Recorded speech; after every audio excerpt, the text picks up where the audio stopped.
¿Cuántos están felices de estar en este lugar? ¿Sabe? Yo me siento muy contento porque es una bendición cuando nosotros disponemos nuestro corazón para aprender acerca de la palabra de Dios.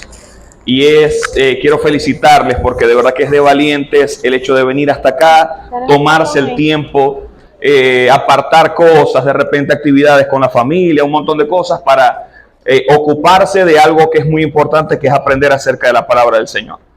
¿Alguien pudo ver el material que se envió? ¿Saben de qué vamos a conversar hoy? De Santiago, ¿correcto? Está bueno. Bueno, me gustaría más o menos contextualizar acerca de este libro, ¿no? Es un libro muy, muy lindo y aparte de que es muy bonito, el contenido es muy edificante. Santiago se escribe aproximadamente entre el 45 y el 49 después de Cristo. Santiago es considerado hermano del Señor, incluso no solamente es considerado, sino que está bíblicamente comprobado. Y es una de las personas que se encarga de establecer y de pastorear la iglesia en Jerusalén. Incluso en los primeros versículos del libro del primer capítulo, habla de que la carta está dirigida a las 12 tribus.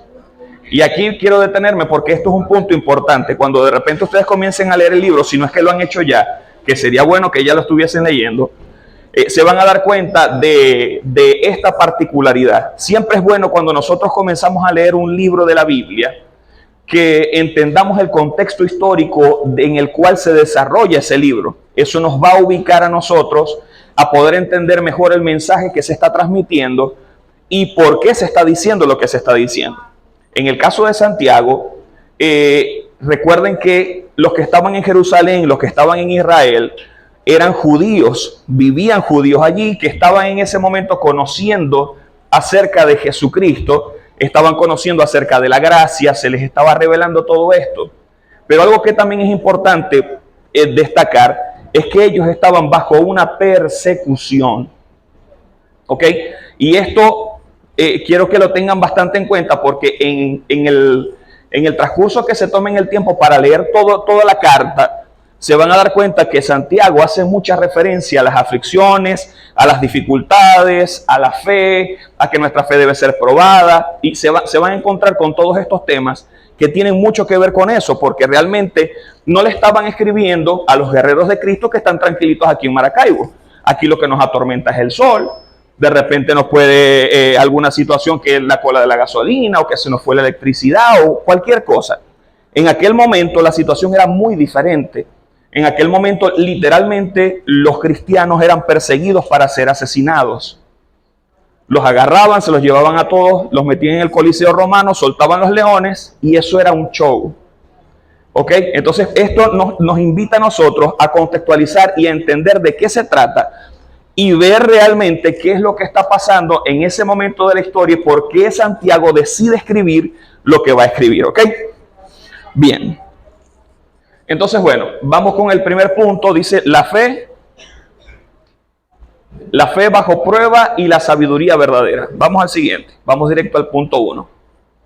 Ya la introducción la contamos. Ok, fíjense bien. En el capítulo 1, versículo 2 y 3 dice: hermanos míos, tened por sumo gozo cuando halléis en diversas pruebas, sabiendo que la prueba de vuestra fe produce paciencia. ¿Cuántos han escuchado este versículo? Los que han frecuentado una iglesia lo han escuchado un montón de veces. Aquí lo hemos compartido otro montón de veces. Porque es un versículo muy bonito. Es un versículo que nos alienta, nos exhorta, nos guía a que nosotros podamos gozarnos en medio de las adversidades. Pero como les decía hace un momento, el escritor no se lo estaba diciendo a gente que estaba en un ambiente tranquilo. Recordemos que en aquel momento Jerusalén estaba ocupada por los romanos. Ellos estaban bajo una dictadura, bajo un gobierno donde había un emperador, donde ni siquiera era un gobierno democrático, sino que había un emperador y las leyes debían cumplirse. Y era muy difícil porque ellos, estando en su tierra, aún así debían servir a los romanos. ¿Ustedes se acuerdan ese versículo donde el escritor viene y le dice: ustedes den una milla más? Es el Señor diciéndole a los discípulos: si les piden que caminen una milla, den una milla más. ¿Ustedes saben de dónde viene eso?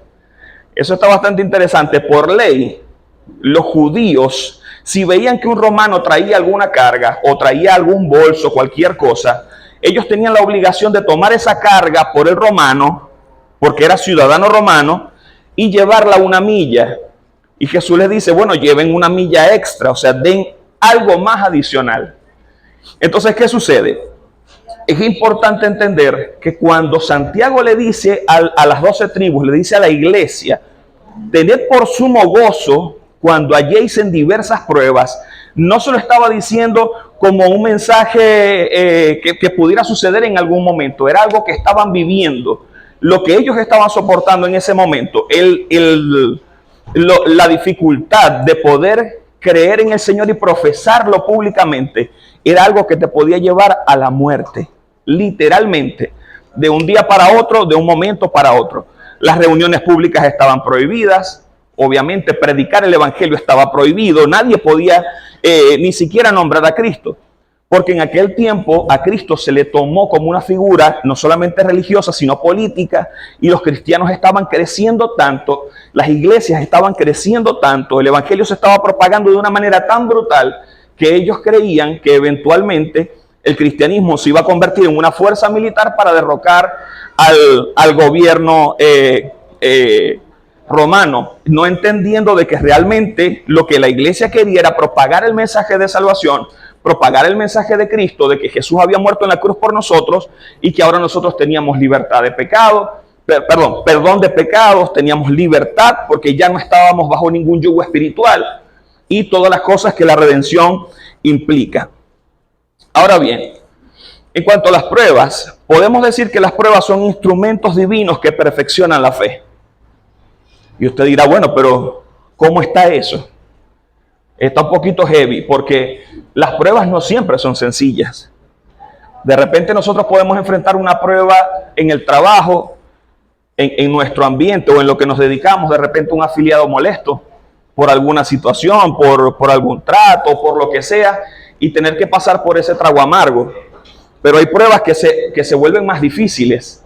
De repente cuando te toca la puerta la enfermedad, cuando te toca la puerta una dificultad financiera importante, cuando nos toca la puerta la muerte de algún familiar. Y eso son pruebas difíciles, son pruebas muy difíciles, pero aún así, esas pruebas, el Señor se encarga de usarlas para que nosotros podamos ser fortalecidos en la fe.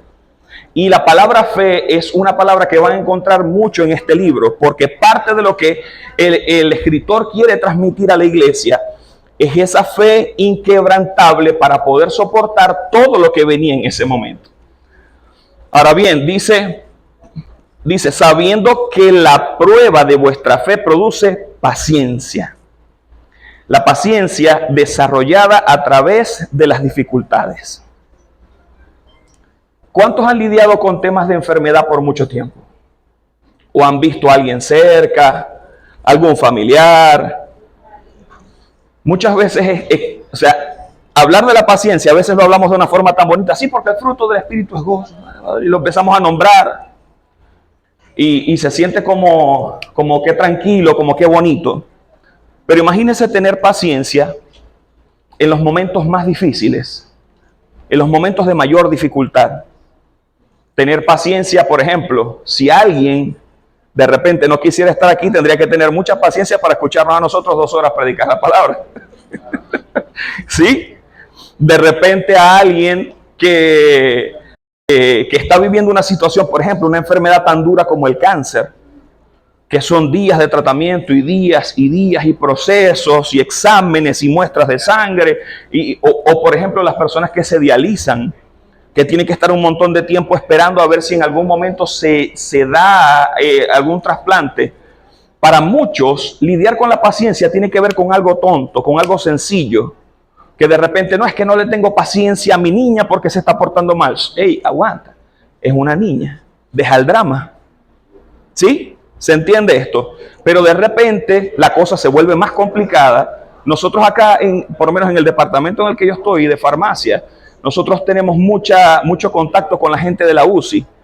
y sabemos cómo están los pacientes, lo que solicitan, nos enteramos de quizás lo que los familiares están viviendo.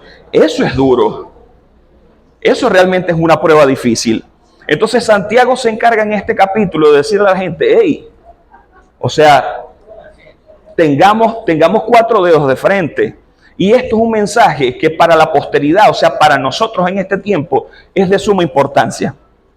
Nosotros debemos contextualizarnos en el momento en el que estamos y de verdad entender que la iglesia del primer siglo fue literalmente un tormento comparado con la iglesia a la que nosotros vivimos en este tiempo, a la congregación con la que vivimos en este tiempo, donde hay cosas que nos ayudan a distraernos, donde la palabra cada vez es más fácil de entender, donde tenemos un libro donde está toda la Biblia, donde salimos a la calle y empezamos a ver un montón de cosas escritas y vemos a la gente que dice Cristo te ama y vemos franelas, en YouTube nos revientan como publicidad.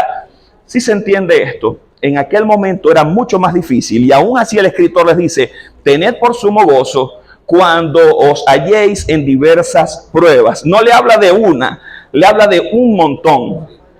O sea, le habla de varias pruebas. Enfrentarlas al mismo tiempo no iba a ser sencillo. Pero necesitamos fortalecer nuestra fe en Dios. Y por eso es que mucha gente claudica. Por eso es que mucha gente a veces pasa por procesos y prácticamente el proceso se vuelve su vida. Y por eso mucha gente a veces cae en medio de los procesos. Porque sencillamente no hemos comprendido de que realmente todo esto se trata de Dios. Todo esto se trata del Señor. Y si yo no me amarro al Señor de una manera firme y genuina, a mí me gusta mucho utilizar esa palabra. ¿Sabe por qué? Porque afuera hay mucha gente vendiendo y pretendiendo tener un evangelio que ni se acerca al verdadero evangelio que nosotros debemos y estamos, espero en el Señor, predicando en este tiempo. Y esto es un llamado de atención para todos. El evangelio no es para hay un término que tengo en la mente, pero no sé si es correcto decirlo. No es para andar con un vaivén hacia adelante y hacia atrás, como si hoy sí soy y mañana no, porque y yo siento y hoy me siento. ¿Sí me explico? El evangelio es algo que necesita tener convicción. Si yo no tengo convicción de que Cristo murió por mí en la cruz, si yo no tengo convicción de quién realmente es Cristo, entonces mi fe va a ser endeble, va a ser como una arena movediza. Al momento de la dificultad, entonces yo me voy a hundir. No podemos pretender tener una fe firme en el Señor cuando no estamos seguros ni siquiera del Dios que tenemos. Adelante, hermano. Profe, lo siguiente, yo lo tengo claro, pero si me lo puedes confirmar. Sí. Nos pide gozo en las pruebas. Gozo por el sufrimiento, por el dolor, por los problemas, o el gozo porque nos sentimos fortalecidos. Te repito, lo tengo. Sí. Claro. Gozo, eso está bueno, eso está bueno.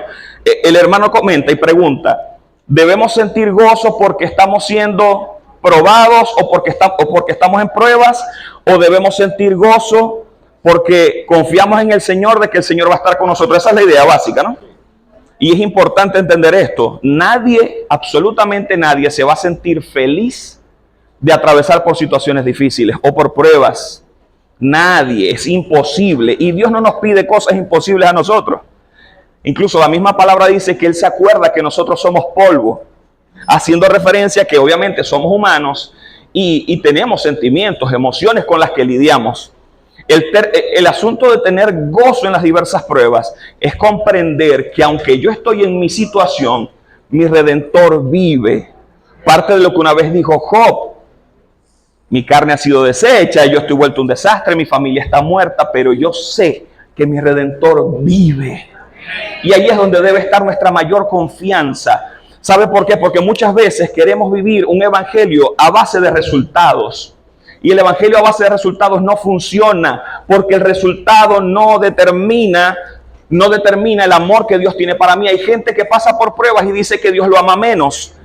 Y de repente ve a alguien que es muy prosperado financieramente y dice que Dios lo ama a él más que a mí. Eso no tiene nada que ver. No tiene nada que ver. El Señor nos amó a todos. Algunos tenemos que pasar por unas pruebas más difíciles. Y abro comillas porque de repente lo que es difícil para mi hermano, para mí es muy sencillo. pero de repente lo que para mí es muy difícil, para él es muy sencillo. Tiene que ver con lo que tanto hablamos acá, con nuestras debilidades, con nuestras dificultades, con las cosas con las que lidiamos. Amén. Se va entendiendo. Aquí hay un punto muy importante que hay que tocar y es la madurez. Dice, para que seáis perfectos y cabales, sin que os falte cosa alguna.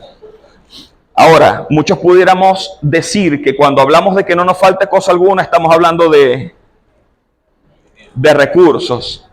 Y aunque la palabra habla de que realmente Dios quiere bendecirnos, la bendición que Dios tiene para nosotros va mucho más allá de las posesiones materiales que nosotros podamos tener. ¿Por qué les digo esto? Una vez escuché una prédica de alguien que decía, el evangelio que yo predico debe funcionar para mí como para los niños que están pasando hambre en África. Si yo no presento el mismo evangelio y si no funciona tanto para mí como para él, entonces no estoy predicando un evangelio cierto. ¿Por qué no estaría predicando un evangelio cierto? Porque estaría predicando un evangelio según las condiciones de cada quien. Y el evangelio, mis queridos hermanos, no se ajusta ni a la cultura, ni a la política, ni a nada. El evangelio es tal cual. El evangelio simplemente es Cristo en persona.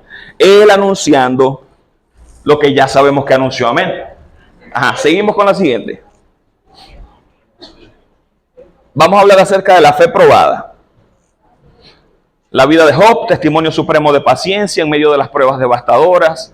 Perdió posesiones y familias. ¿Cuántos han leído la historia de Job? ¿Cuántos conocen la historia de Job? Un hombre que pasó por muchas dificultades, que fue tocado literalmente por Satanás. Sus hijos y sus hijas murieron. En poco tiempo perdió todas las posesiones que tenía, perdió toda la posición social que tenía, perdió sus... todo, literalmente todo. Ganado, todo lo que tenía, literalmente lo perdió. Lo único que no perdió Job en ese momento fue la esposa. Fue lo único que no perdió. Y que quedaron unos amigos por ahí que llegaron a darle un poquito de lidia, a molestarle un ratito. Profe, disculpa. Sí. No perdió la esposa, si la esposa no estaba ahí. Bueno, sabemos que hubo un evento acerca de la esposa. No podemos decir que siempre hizo lo mismo, ¿no? Porque tampoco podemos echarle leña aquí a las esposas. Las esposas son de mucha bendición. En ese momento la esposa de Job, como todos lo sabemos, ella le dice, bueno, ya lo que te falta es que maldigas a tu Dios y te mueras, porque ya no, o sea, ya perdiste todo, no queda nada, ya no hay nada más que hacer. Lo único que te queda es maldecir a Dios. Y es donde Job obviamente se rehúsa a todo esto.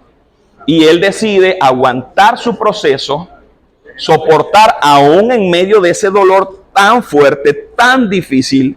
Mire, cuando nosotros lleguemos al cielo y usted ve a Job, pásele por un lado y diga gracias, hermano. Porque nosotros hemos aprendido un montón de cosas a raíz de los sufrimientos de él, de las cosas que él pasó. Cada vez que hablamos de cosas difíciles, le tiramos la pelota al pobre Job. Así que salúdelo y le da un abrazo. Ahora bien, sabiduría en la prueba. Dice, si a alguno de ustedes le falta sabiduría, pídasela a Dios, quien la da generosamente a todos sin encontrar falta. Eso está en Santiago, capítulo 1, versículo 5. Ya salió el hombre. No espera que se siente, porque si no... Salió sudando, ¿no? Bien. Entonces, ahora, presten atención aquí. Ahora, importante. ¿Por qué debemos tener sabiduría en medio de la prueba? ¿Dónde encontramos la sabiduría en medio de la prueba? ¿Y qué de bendición tiene el hecho de que yo enfrente una prueba siendo sabio o no? Creo que la pregunta se responde sola, ¿no? Alguien coherente con 4 dedos de frente entendería que es mucho más sencillo enfrentar una prueba sabiendo y conociendo acerca de Dios que enfrentarnos a la prueba sin saber y sin entender nada acerca de Dios. Fíjense esto, y que abro un paréntesis, la fe es literalmente un músculo. Es un músculo que se va fortaleciendo con el tiempo. Hay cosas que nosotros vamos a vivir en algún momento de nuestra vida, que quizás lo vivamos dentro de unos años más adelante y no nos cause la misma impresión no nos cause la misma dificultad, no nos cause quizás el mismo temor, de repente que alguien haya podido sentir temor en alguna dificultad, no va a ser igual. Porque en la medida que nosotros vamos avanzando en la vida y vamos enfrentando dificultades, nuestra fe se va fortaleciendo y vamos adquiriendo sabiduría.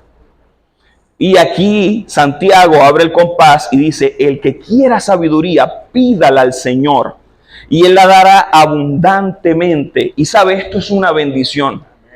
Porque muchas veces nosotros lo último que pedimos a Dios es sabiduría.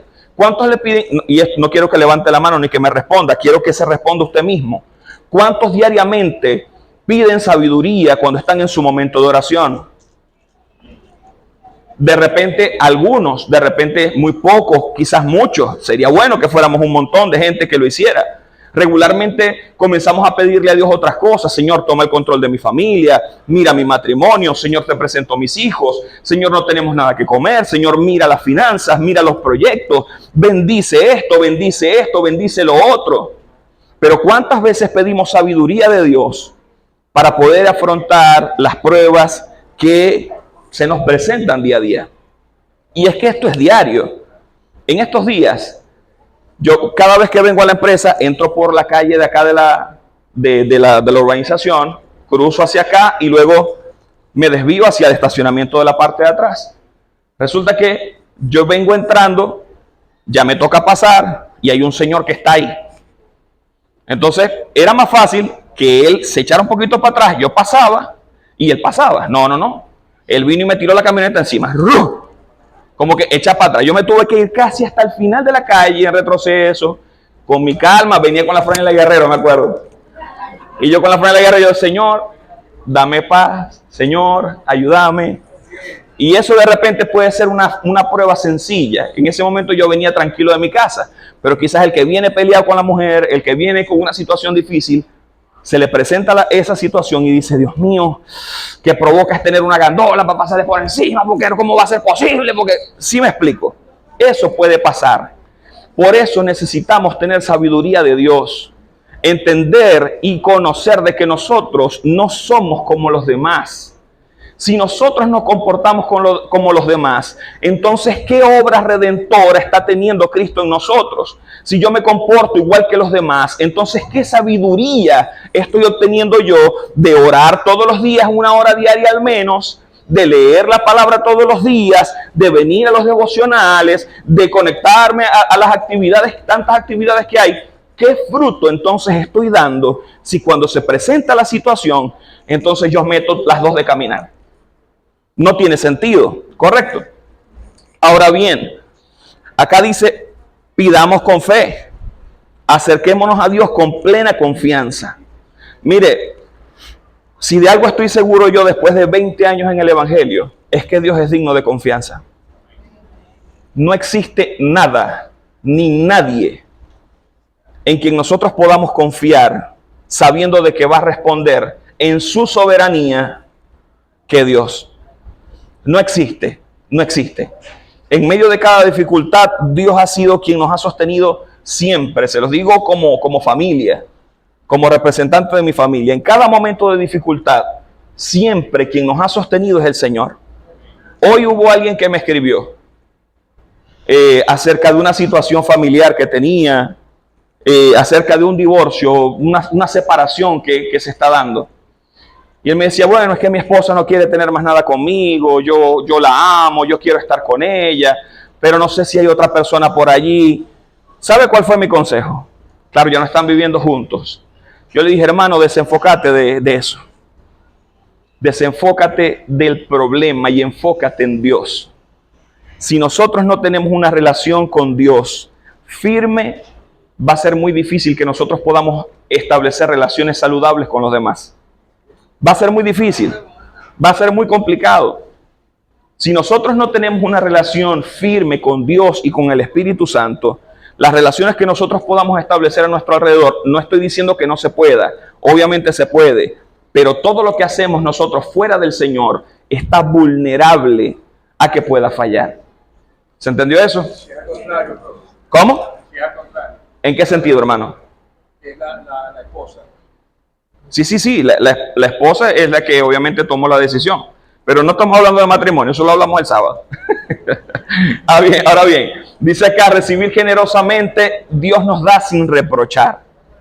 Algo hermoso que tiene nuestro Señor es que Él, cuando nos entrega algo, nos lo entrega de una manera perfecta. Y para muestra, podemos tener el sacrificio de Jesús en la cruz. Dice que es un cordero sin mancha, sin arruga. Es Dios mismo literalmente hecho hombre para morir por nosotros. Así que eso habla de la naturaleza de Dios, del corazón de Dios y del amor que Dios tiene para nosotros. Así que lo mejor que nosotros podemos hacer en alguna prueba o en alguna dificultad es venir ante Él y pedirle al Señor sabiduría. Y lo último dice aplicar con firmeza, sin doble ánimo ni inestabilidad. En este capítulo dice que el hombre de doble ánimo es inconstante en todos sus caminos. Y sabe una cosa, yo tengo mucho que cortar de eso porque yo fui un hombre de doble ánimo. ¿En qué sentido? En que profesaba ser cristiano, pero mi corazón estaba lejos del Señor. Porque no tenía una vida de oración, no tenía una vida de comunión con el Espíritu Santo. Pero se puede eso. Ahora que se puede. Claro que se puede. Yo puedo decir que yo soy lo que sea. Ahora, otra cosa es que mis frutos hablen por eso. ¿Se entiende? Entonces, nosotros debemos desarrollar una estabilidad que nos permita ser personas coherentes entre lo que decimos y lo que hacemos. Si no estamos siendo coherentes, entonces estamos haciendo, como dice allí la palabra, estamos siendo hombres o mujeres de doble ánimo. Un día se levantan con una idea, al otro día se levantan con otra, de repente de lunes a jueves se levantan con la idea de servir al Señor, pero el viernes se levantan con ganas de pegárselo. O están viendo el reloj, viernes 4 de la tarde, hoy es viernes y el cuerpo lo sabe. Que el Señor reprenda al diablo. Usted tiene que ser cristiano de lunes a lunes, 24/7. Porque entonces cuando nos salimos de esa cobertura de Dios es donde vienen los desastres. Entonces el lunes queremos venir, Señor, yo no quería. Señor, es que no pude. Y ojo, no le estoy hablando que de repente usted pueda fallar en algún momento, porque todos tenemos fallas todos los días. Les estoy hablando de personas que desarrollan una vida de doble ánimo y que todo lo que hacen continuamente está destinado a pararse y volverse a caer y volverse a levantar y volverse a caer y pasan toda su vida en eso. Eso es lo que el Señor no desea de nosotros. Él desea que nosotros estemos parados firmes en quien nos llamó, entendiendo que el pecado ya no tiene ninguna autoridad sobre nosotros y que nosotros estamos por encima de eso, sino qué sentido tiene entonces profesar que somos cristianos. Amén. Vamos a la siguiente, hermano. Verdadera prosperidad. Esto está bueno. En Santiago capítulo 1, verso 9 al 11, habla acerca de que el humilde debe gloriarse en su exaltación, el rico en su humillación, y que las riquezas son transitorias como la flor que se marchita. Eso es literalmente una parte del versículo. Dice así: las riquezas son transitorias como la flor que se marchita. Y vuelvo al tema de hace unos minutos atrás, que nosotros tendemos a decir que una persona que está financieramente bien es una persona muy próspera o muy bendecida. Y resulta que más adelante, si mal no recuerdo, es en Juan, donde dice: amado, yo deseo que tú seas prosperado en todo y que tengas salud, así como prospera tu alma. Vuelvo al tema del contexto. Si nosotros nos vamos al tema, ¿quién va dirigido esto? No le está escribiendo Santiago a gente millonaria. No le está escribiendo Santiago a gente que estaba en una condición buena. Al contrario, estaba escribiendo a un montón de gente que estaban cautivos por el Imperio Romano, que enfrentaban vituperios, que los maldecían, que los golpeaban. Eran prácticamente esclavos en su propia tierra. Y esto era terrible para ellos, porque el pueblo judío era un pueblo que se jactaba de decir que ellos eran el pueblo de Dios. Y verse bajo un imperio mucho más grande que ellos, verse bajo esas dificultades, no era sencillo. Entonces nosotros debemos dejar de pensar, debemos de verdad quitar eso de nuestra mente, de que tener dinero o tener una buena casa, o tener un buen carro, significa que es que Dios me está bendiciendo mucho. Definitivamente parte de la bendición que Dios quiere darnos para nosotros es que podamos ser prósperos financieramente.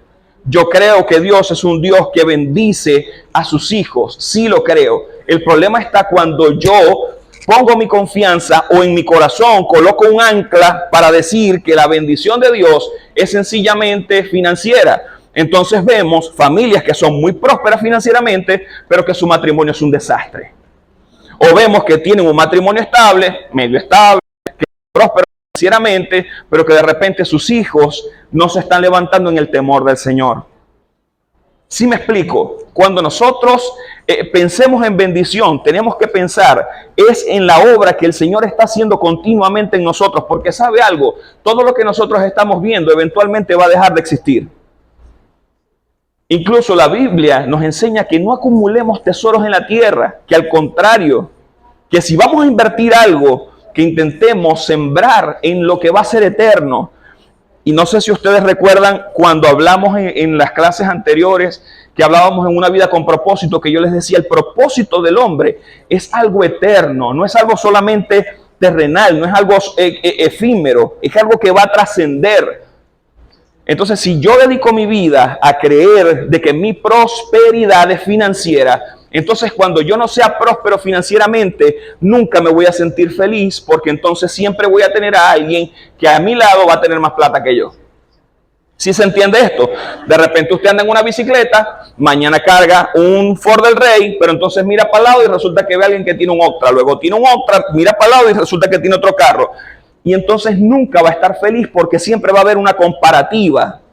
Nosotros debemos estar llenos en Cristo, entendiendo que Cristo es la plenitud de aquel que lo llena todo en todo. Si mi confianza está en el Señor, si yo confío en que Dios prospera mi vida, si yo sé que mi familia está en el Señor, ¿qué más bendición puedo yo pedir? ¿Se entiende esto? Gloria a Dios. Vamos a lo siguiente. Tentación y su origen. Esto es un punto bastante importante que lo van a encontrar cuando lean el capítulo 1, si no es que ya lo leyeron. Dice, cuando alguno es tentado, no diga que es tentado de parte de Dios, porque Dios no puede ser tentado por el mal, ni Él tienta a nadie. Algunas personas dicen por allí, no, pero es que Dios me envió esta tentación. Y realmente eso no existe. Dios nunca nos va a tentar. Porque sería ilógico pensar, incoherente pensar, que el mismo Dios que me libró del pecado va a poner una tentación para que yo vuelva a caer en ese pecado. Sería ilógico, ¿cierto?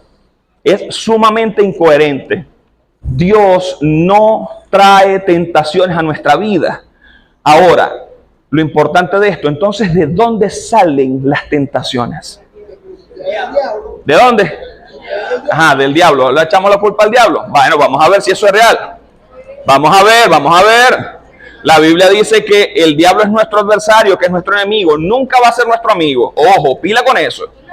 El diablo lo único que quiere es destruirnos. Dice la palabra que su obra no es sino matar, hurtar y destruir. Tan sencillo como eso. Así que no nos vamos a distraer. Pero bien, ¿cómo funciona? ¿De dónde vienen nuestras tentaciones? En primer lugar, cuando hay una atracción y somos seducidos a hacer algo que está en contra de Dios. Esto puede ser uno de los ejemplos más comunes, la infidelidad, por ejemplo. ¿Cómo? La carne, correcto. De repente está la situación, se presenta para que podamos caer en esa tentación. ¿Sabe de dónde viene la tentación? De aquí, ve. Del corazón del hombre. Ayer alguien decía algo y yo comentaba allí entre los pastores y decía, no hay nada más peligroso que el corazón del hombre. Es terriblemente peligroso. Y engañoso también lo dice la palabra. ¿Y sabe qué? Es delicado y es peligroso cuando nosotros le damos rienda suelta al corazón y de repente nos volvemos un corazoncito con patas andante y empezamos a decir, pero es que yo siento y yo siento y yo siento y yo siento y nos volvemos una nube de sentimientos donde no hay razón, donde no hay revelación del Espíritu, donde todo lo que yo siento es lo que está fluyendo. Entonces el día que yo sienta que debo serle infiel a mi esposa, o el día que yo sienta que alguna mujer está siendo atraída, entonces yo voy a aprovechar. Porque está fluyendo, porque es algo que yo siento. Por eso debemos cuidar nuestro corazón y de lo que sentimos. Y siempre sopesar los sentimientos que tenemos con la verdad de la palabra de Dios. La palabra de Dios es lo que va a esclarecer si nuestro corazón está sintiendo lo correcto o está sintiendo lo incorrecto. Lo segundo, dice pecado, que es la acción en contra de la voluntad de Dios. Luego viene la muerte, que es la consecuencia espiritual de ese pecado. La Biblia dice, el que peque indefectiblemente muera. Y la Biblia también establece que la paga del pecado es muerte. Y por eso hay tanta importancia en el sacrificio de Jesús. Y ayer lo conversábamos en el devocional, cuando hablábamos acerca de la redención, del nuevo nacimiento. Necesitábamos la sangre del Cordero para poder ser libres del pecado, para que el pecado no se enseñoree más en nosotros. Ahora bien, lo último es la concupiscencia, concupiscencia y deseos internos desordenados. Por eso les decía que el pecado no nace por la tentación. El pecado nace aquí, en el corazón. Y resulta que, por ejemplo, les voy a colocar un ejemplo. De repente a Francisco, espero que nadie aquí se llame Francisco. Si hay uno, bendito Dios. Imagínense otro nombre, el nombre que sea. A fulano le gusta una muchacha. Fulano es casado, tiene hijos, pero resulta que fulano tiene en su WhatsApp a la muchacha. Y está pendiente de los estados. Y está pendiente de los estados, y está pendiente de lo que publica, y de vez en cuando mira la foto. ¿Usted cree que allí es quien poniendo eso en el corazón? Se le está dando, y ojo, no solamente pasa con los hombres, de repente alguna mujer también, vétale ese hermano por allá, y resulta que empieza a seguirlo en TikTok, y empieza a seguirlo por aquí, y empieza a seguirlo por allá, y resulta que eso va alimentando el pecado. Eso va alimentando las ganas de hacerlo. Es como, por ejemplo, el odio. El odio funciona igual. De repente hay alguien que me hizo algo y en ese momento yo decido enguerrillarme con esa persona. Y de repente lo veo y yo le pasaré una gandola por arriba. Ah, solamente me pasó a mí. Ah, bueno, vamos a envolverlos a todos, pues lo mandamos. Eso pasa y pasa mucho. Y después de la gandola queremos que sea un tractor. Y después del tractor nos imaginamos algo más grande. Y eso va alimentando el rencor adentro de nuestro corazón. Y se va creando hasta que eventualmente, si nosotros no ponemos control en eso, va a terminar ocurriendo en algo terrible. Por ahí dice, no, lo que pasa es que fulanito la mató y nadie sabe por qué lo mató. No, nadie sabe porque obviamente nunca se lo dijo a nadie, pero en el corazón venía algo allí. ¿Sí me explico? Esas cosas no suceden de un día para otro. No sucede, y es lo importante de nosotros guardar nuestro corazón. Por eso la Biblia dice que sobre toda cosa guardada, guardemos nuestro corazón, porque de él emana la vida. Y es importante el tema de la sabiduría, entender de dónde viene la tentación, pedir sabiduría en los momentos de dificultad, fortalecernos en la fe. Es tremendo, necesitamos abrazar eso en nuestra vida para que podamos prosperar como hombres y como mujeres de Dios. Porque si yo estoy en este lugar y no pretendo ser un hombre de Dios o una mujer de Dios, estoy perdiendo el tiempo. Porque es parte de lo que queremos hacer acá. 5 minutos. Siguiente, por favor. ¿Cómo estamos de repique? ¿Bien? Ese es el timbre. Ahora bien, hay un versículo que a mí me encanta muchísimo, que dice que, acá está. Toda buena dádiva y todo don perfecto proviene del Padre de las luces, en el cual no hay mudanza ni sombra de variación. Se lo traigo para acá. En pocas palabras, la palabra del Señor está diciendo que de Dios proviene todo lo bueno y que de Él nunca, jamás vamos a recibir algo malo. Dice toda buena dádiva, o sea, todo regalo lindo, todo don perfecto proviene de Él para nosotros, ¿ok? Y dice en el cual no hay mudanza. Cuando habla de mudanza es que no hay cambio. No hay un cambio de, o sea, Él no está cambiando de parecer. Hoy me paré de una forma, pienso de una forma. Mañana me levanto con el pie izquierdo, entonces pienso de otra forma. Eso puede pasar en el hombre, pero no en Dios. Dios está claro en lo que piensa. Y dice, y no hay sombra de variaciones. O sea, no hay escalas de grises, no es medio, no. Lo que Dios hace, lo hace y lo hace perfecto. Entonces nunca las bendiciones de Dios van a traer calamidades a nuestra vida, porque Dios da las cosas completas y las da perfectas. En Él no hay mudanza ni sombra de variación. Dice, Dios es inmutablemente bueno y de Él proviene todo lo bueno y perfecto, proviene nuestra nueva vida en Cristo y proviene la sabiduría que necesitamos. Aquí hay una frase, ¿sí? Cuando tienen pruebas o dificultades, Ajá. ¿qué propósito de Dios? Es que Dios se las está enviando para madurar. Cuando estamos diciendo que Dios es inmutable y que Dios proviene de todo lo bueno. Eso está bueno. El tema es lo siguiente. Dios en su amor permite que nosotros, sí. Ajá, la pregunta que algunos no escucharon, hermano. ¿Qué pasa con las personas que dicen que cuando reciben pruebas y están en dificultades es porque Dios se las envió, porque los está probando para algo mejor? Cuando decimos que Dios es inmutable y que de Dios proviene todo lo bueno, entonces, ¿qué hacemos con ese tipo de personas que piensan de esa manera? Lo que pasa es que muchas veces creemos que las bendiciones de Dios, o que, lo que les decía, que la bendición de Dios se traduce en cosas que son visualmente buenas. ¿Sabe algo? Y les voy a abrir mi corazón en esto. Cuando yo estuve a punto de irme por una enfermedad muy fuerte que tuve, yo le di muchas gracias a Dios por eso. ¿Por qué? Porque esa dificultad me acercó al Señor. Las dificultades tienen una función, entre muchas, pero quiero rescatar de todas una, y es que las dificultades nos acercan a Dios. Entonces, cuando se presentan dificultades, que muchas veces nosotros decimos, pero bueno, ¿por qué Dios permite esto? ¿Sabe algo? Dios es experto en sacar cosas positivas de lo que nosotros creemos que es la mayor debacle de nuestra vida. Mi hija estuvo en peligro de muerte 2 veces. Estuvo en peligro 2 veces antes de nacer. ¿De qué habláis? 2 veces. Mi esposa tuvo COVID, hospitalizada, Remdesivir, broma para abajo, la hemoglobina. Eso fue un desastre. Pero sabe una cosa, eso hizo que nosotros dos nos ancláramos más al Señor.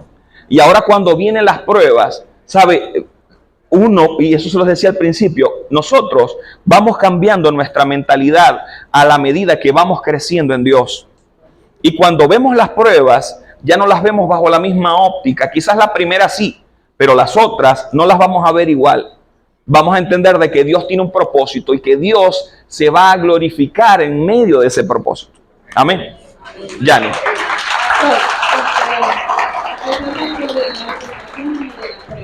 Sí. Cuando hablamos de la prueba, creo que no me acuerdo el versículo de la Biblia en Génesis, dice que Dios no pone a prueba a nadie. Así como tampoco, como usted dice, que lo que dice es que Dios no tienta a nadie. Pero prueba sí. No. Tampoco, ¿verdad? No lo dice. No lo dice. Porque cuando usted dice, por ejemplo, cuando pasan las pruebas y las dificultades, sí, es decir, vienen de parte de Dios. Las pruebas y las dificultades se presentan en nuestra vida. En nuestra vida, exacto. Son cosas, mire, hay mucha gente que piensa que sí. Que si bueno, esto es una prueba que Dios me mandó, a ver si yo la... Si nosotros estudiamos el libro de Job, la Biblia habla de que Satanás fue a donde estaba Dios y le habló acerca de Job. Y Dios en ese momento permitió que Satanás pudiera afectar la vida de Job, mas no que lo podía matar. ¿Ok? yo creo de que Dios va a permitir situaciones en nuestra vida para que nuestra fe pueda ser fortalecida. Imagínate que nosotros lleguemos a... Cristo viene.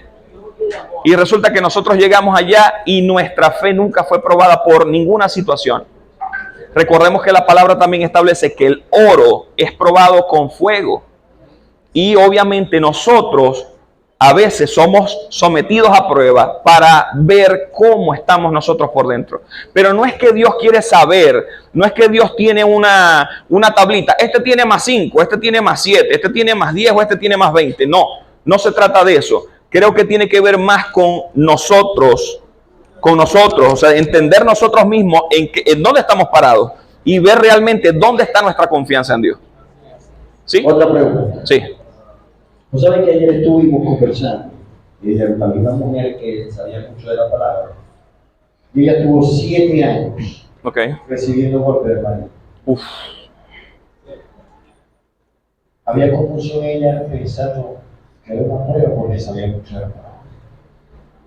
La palabra a veces dice aguantar, someter, pero por la cabeza. ¿Sí o no? No te puedes divorciar. Okay. Entonces, fíjate. Sí, es un tema complejo. Sí. Tiene conocimiento. Correcto. Sí. Eso que le está diciendo. Pero también tiene esa parte. ¿Tú crees que una persona que ame a Dios y tenga una relación con el Padre, el Espíritu va a soportar? Yo creo, y en esto quiero ser muy objetivo y hablo de una manera muy personal. Yo creo que en medio de una relación los golpes no deben existir.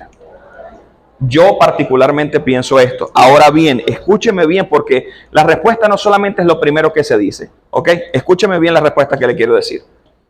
Nosotros debemos tener la madurez y la sabiduría de Dios para entender hasta qué punto es un proceso de Dios y hasta qué punto hasta qué punto es un proceso de Dios para mí y hasta qué punto es un proceso para la otra persona. ¿Ok?